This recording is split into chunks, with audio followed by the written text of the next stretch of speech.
Chosen One!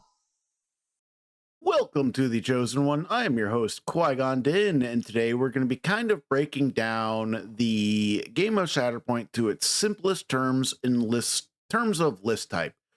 You can boil the game down to Shatterpoint to two types of lists. You have your reactive lists and you have your proactive lists. At the end of the day, this is kind of what defines the meta. It's going to be proactive versus reactive. It doesn't matter what's in the game currently, but you generally get these two big archetypes of lists. And going over it, we're going to start with proactive. So a list type for proactive players, these lists are generally the more aggressive lists in the game. You can call them attrition lists, you can call them aggro, whatever. But at the end of the day, these lists will favor your playstyle if you prefer being the aggressor and you are actively going after points. And every time you are making a play, you are actively trying to take control of the board state. You're looking at lists like Boss, Hunter, which this list right here is a perfect example of proactive.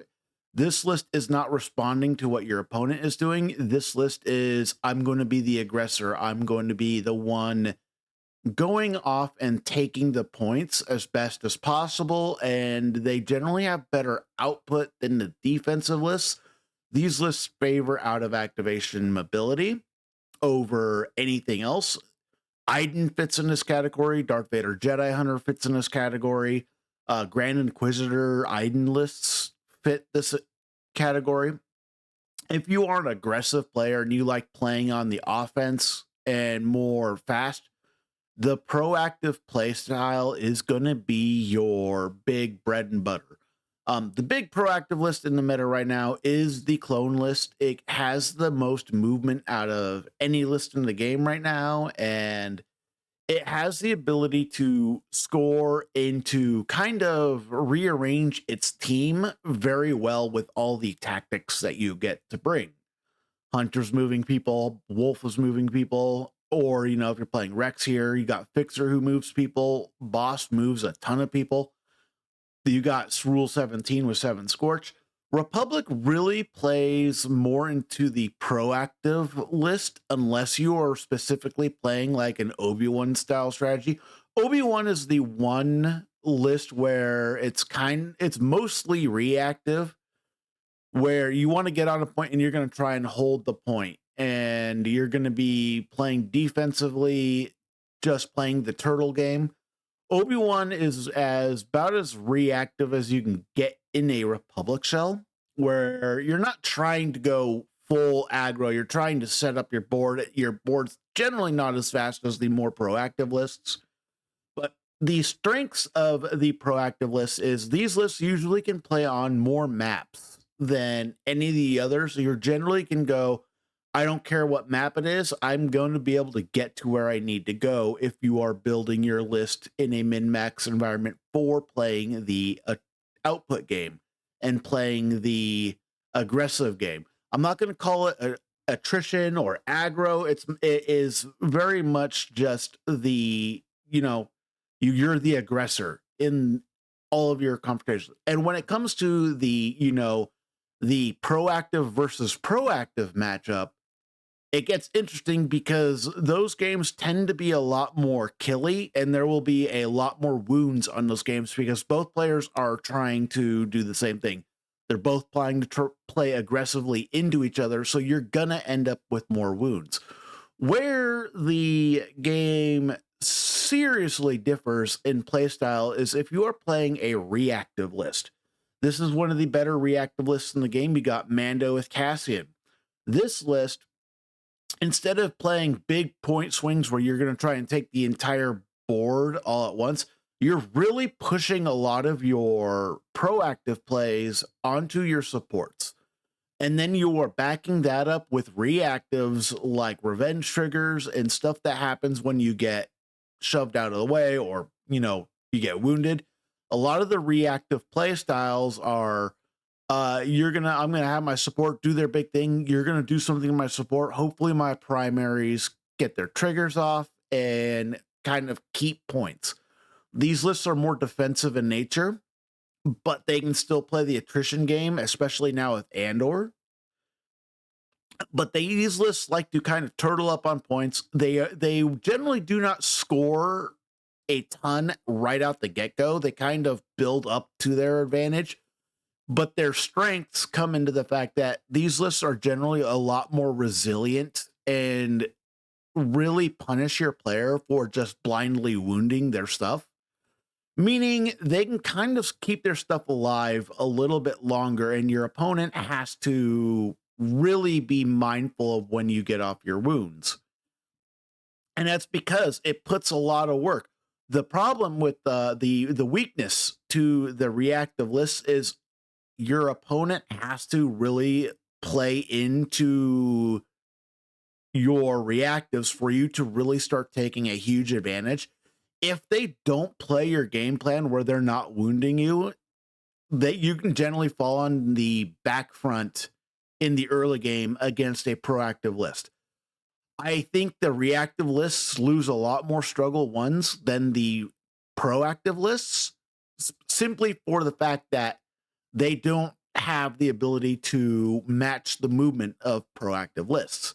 Where the reactive lists get the huge advantages in the later half of the game when everything starts getting teed up, and now you can't avoid the wounding of the reactives, and they can start pulling a comeback. The other thing is once they get their stuff up the board and they start hitting you hard, the proactive list can start losing some steam. So when it comes to the proactive versus reactive matchup, it's kind of a tug of war. The reactive player has to play their list perfectly. They can't make a mistake. They have to be trying to take points as much as they can, while also, coming with the limitations of your list, because you generally lack the out of activation movement that other lists have when you're playing these revenge trigger lists. I mean, you got PLC who can move stuff around, but her revenge trigger is nowhere near as good as Mando's or Andor's at the moment. Kanan can kind of play a hybrid reactive proactive game, but his weakness comes to list design. You're forced to take pieces to make that list work, and right now Kanan can be played around.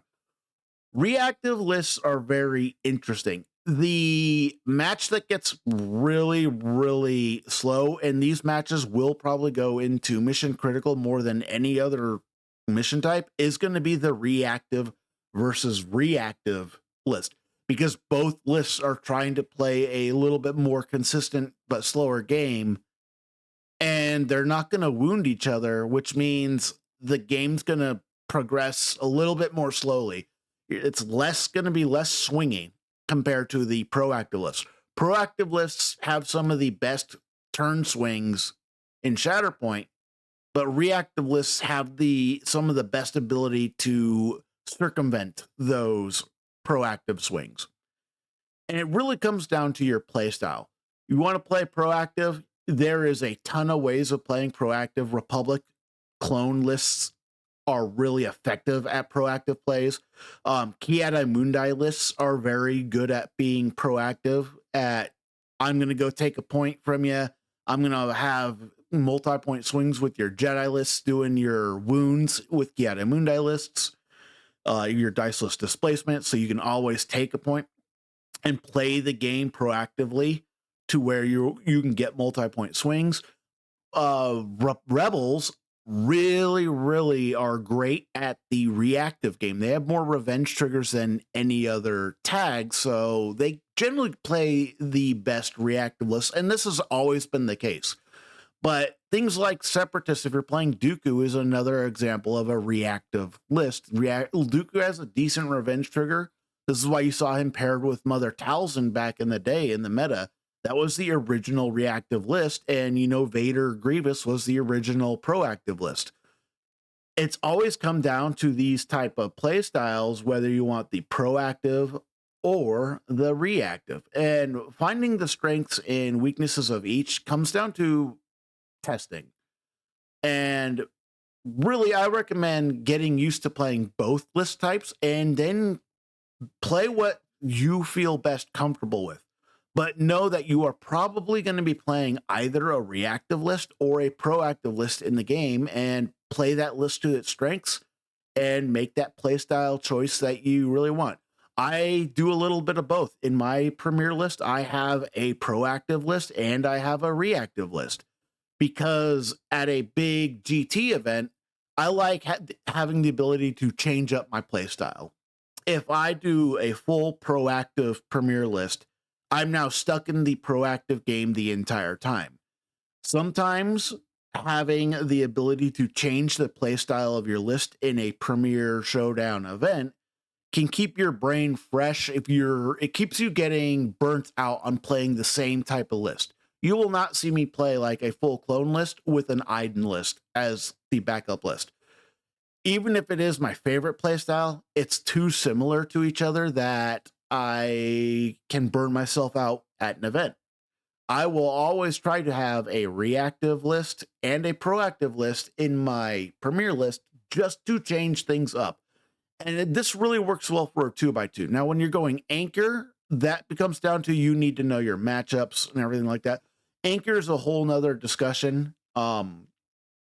This is about proactive and reactive, and these two list styles that really define the game at the moment. It's defined the game since the game came out.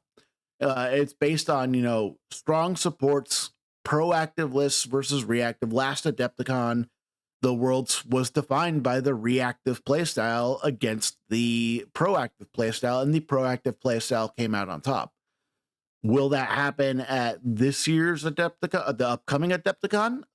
It's hard to say. Boss and Hunter are really good for the proactive game, but Mando and Cassian is a reactive list of the likes we have not seen before. It's a very powerful list, and it just has a lot of power with the attrition plays that you get from Andor, and pumping up the power of those supports means that you're matching the attrition into the aggro into the proactive list.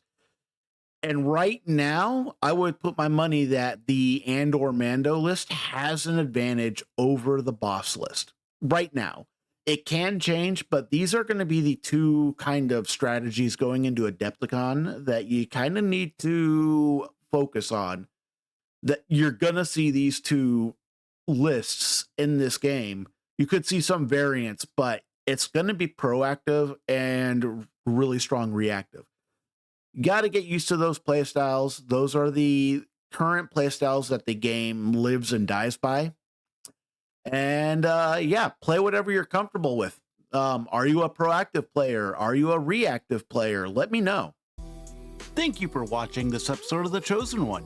If you'd like to watch the next video, you can watch the one in the link above. And if you want to listen to the podcast, you can listen to the playlist below. Thank you, and have a nice day. Thank you for your support. Please like and subscribe.